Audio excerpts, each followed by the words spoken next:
Кайырлы күн кыздар. Бүгүн өтө дәмдүү пирожки дайындайтын боламыз. Оған керекті заттар: ұн, дрожж, шекер, тұз, майонез, сұйық май, сүт, су, 2 жұмыртқа қажет болатын болады. Видеода көріп тұрғандарыңыздай кезекпен кезек бәрін салып, нанды жақсылап басып алатын боламыз.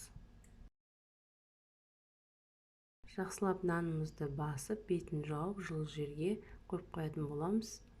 Нанымыз көтерілгеннен кейін ол бөліктерге бөліп, домалақтап, тағы да 10-15 минутқа қоямыз.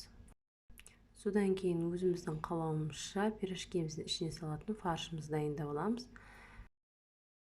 Нанымыздың барлығын жайып, ішіне салмамызды салып, пирожкимізді жасауға кірісеміз.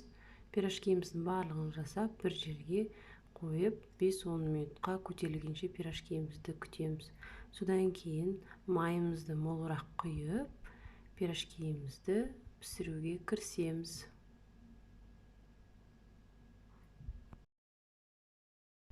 Міне өте жұмсақ, дәмді пирожкиміз дайын болды. Ас болсын. Мені YouTube каналыма, TikTok каналыма тіркелуді ұмытпаңыздар. Ас болсын.